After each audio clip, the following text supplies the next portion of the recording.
Abel se notabilizou por ter um time equilibrado com um viés defensivo muito forte, em que 1-0 era sempre goleado. O Palmeiras, quantas vezes sustentou 1-0?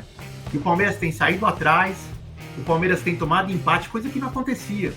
E aí me preocupou que tinha uma estatística de que o Palmeiras tomou 8 gols em 5 jogos, uma média para lá de que o Palmeiras não tem há muito tempo nos últimos 5 jogos. E aí eu queria ouvir do Frank, porque o Frank viu os buracos lá, ele viu no campo, no 105 por 60. Tá faltando 5, tá na cara. Fala aí, Francão. Bom, vamos lá. Eu antes de começar a falar, eu só queria dar uns números do Campeonato Paulista de 2022 e 2023, tá? Isso aqui eu tô pegando com base no SofaScore, então sim, são números dos caras. Eu tava esperando acabar o campeonato pra gente ter uma métrica igual do Paulista de 22 para 23. Então assim, pra gente ter uma ideia, números defensivos do Palmeiras em 22 e 23, para vocês verem que assim não tem muita diferença, né? Jogos sem tomar gols são 11-11, gols concedidos por jogo 0.4 e 0.4, desarmes por partida 15,6 em 22 e 14,5 em 23, né? Interceptações por jogo 9.6 em 23 e 9.5 em 22. E então assim, eu não sei se vocês conseguiram aí só por eu falar, mas você vê que são números muito parecidos, né?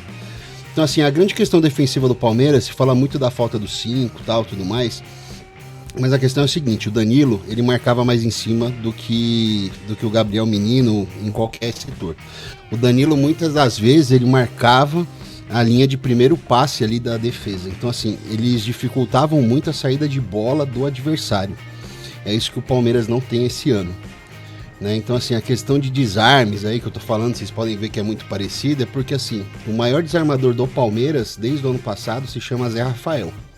É o cara que mais intercepta bolas, é o cara que mais corta.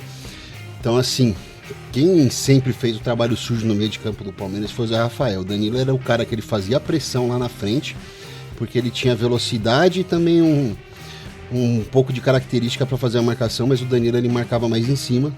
Então assim, essa é a diferença, a gente dificultava a saída de bola do adversário. Então assim, o adversário geralmente, para ele chegar no ataque, era na base do chutão. Hoje os caras conseguem sair jogando mais facilmente. Então assim, o nosso problema não é a falta de um 5, entendeu? O nosso problema é a falta de um cara que sabe marcar lá na frente, tá? Depois eu posso pegar um print da tela, trazer isso daí e mostrar para vocês os números dos 2 anos aí, vocês vão ver que não tem muita diferença.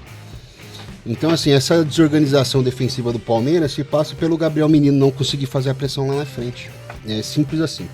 Mas o Palmeiras tem falhado mais, né? Tipo, o setor defensivamente, particularmente, não é uma crítica direta, mas assim, o Gomes tem falhado mais do que falhava antes, o Murilo tem falhado mais do que falhava antes, né? Você pode ver que assim, o Daverson deu muito trabalho ali para os dois, né? E assim, em outros jogos também você vai ver que o próprio Gustavo Gomes não tem ido tão bem como antes. Parte disso se deve à forma como o Palmeiras tem se defendido esse ano, mas assim, a nossa zaga não está nos melhores momentos que eles já estiveram no ano passado.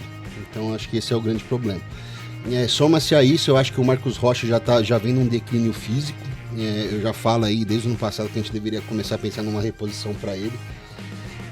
Muito do fato da escalação do Dudu jogar na esquerda, depois do jogo do Cuiabá eu tirei algumas conclusões, assim, né? O Dudu tem jogado muito pela esquerda, né? E assim, eu sempre reclamo que a posição do Dudu é o lado direito.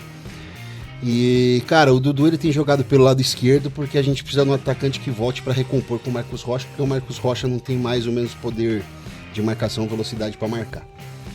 E assim, o Dudu a gente sabe que ele não cumpre bem esse papel. Então assim, são esses os pontos aí que eu vejo no Palmeiras. Nem o Giovani, por isso que assim, a opção pelo Breno Lopes em alguns jogos. Exatamente, Zé, exatamente. No jogo do Água Santa eu falei isso pro Adriano, né? Por que o Breno Lopes saiu jogando. É isso aí, o pessoal pergunta por que o Giovani não joga. Tá, estamos explicando aí pra vocês. Então assim, eu acho que assim, essa é a questão, né?